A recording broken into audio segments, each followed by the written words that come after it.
SAGE, the government's advisory group, has been the body which has produced all the guidance, and the Daily Mail a few days ago was picking up on this. And let's have a look at what was actually being talked about here.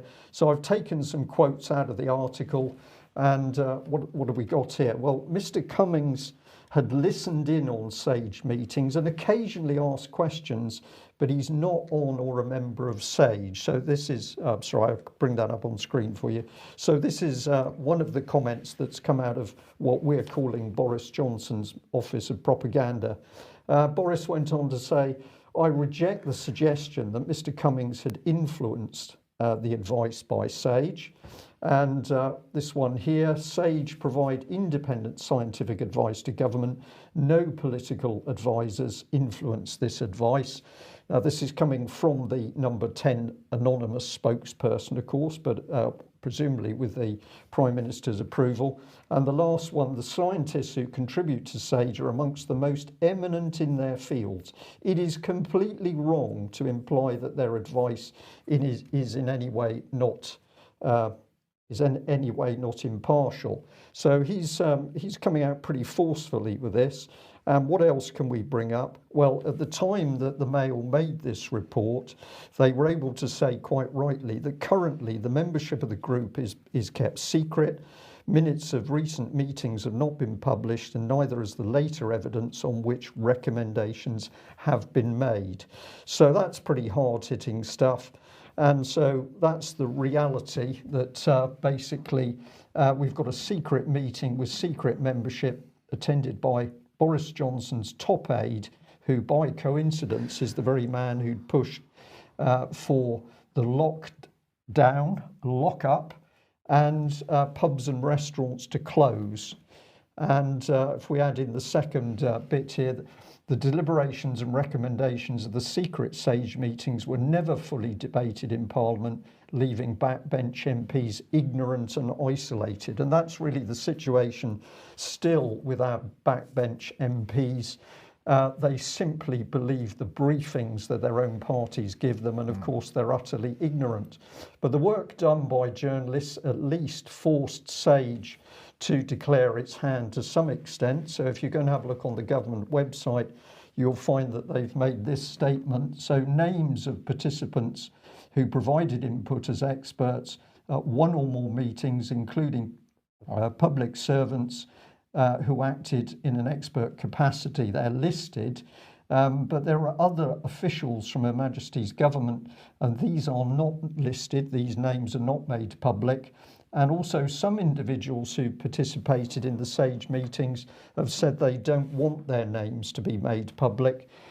So basically we've got a secret meeting which remains secret, and yet this is the organisation which has got people locked up in UK in house arrest.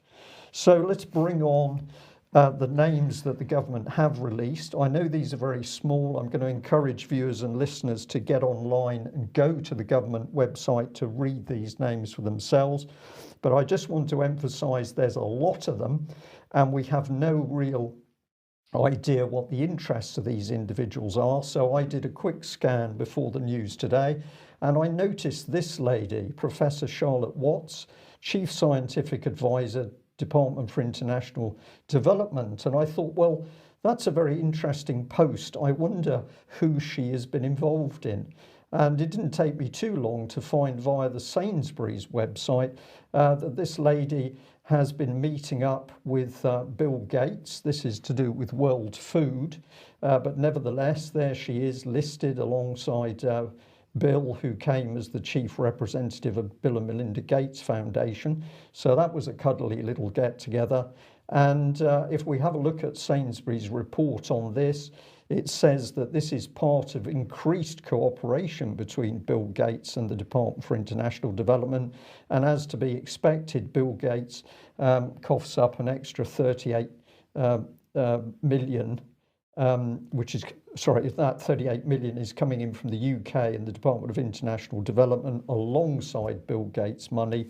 And that's going to keep the little pot really sweet. So is the lady independent of Bill Gates? I'm not saying she isn't, but the public doesn't know because the government doesn't want to give the detail about what these individuals are up to. But we did a bit more research and we were intrigued by this little video clip this lady has posted. Think about the challenge that I would like us to prioritize. I think it's all of the elements around global health that aren't solved by improving health systems. It's by tackling structural inequalities, poverty, discrimination, gender inequality. And to me, they're the ones in global health we should be really focusing on that are not only technical as problems, but also require political change and engagement to really have an impact. So what she declares is that she is a political campaigner, albeit in the field of health, but she says she is working to create political change. Therefore, she has a political role. That's what she's doing. And she's executing that role within the Department for International Development, which happens to be giving money to Bill Gates. So if we bring in the Prime Minister's remarks that we showed earlier, but we just focus in, SAGE provide independent scientific advice to government. No political advisors influence this advice. Well, that's clearly untrue.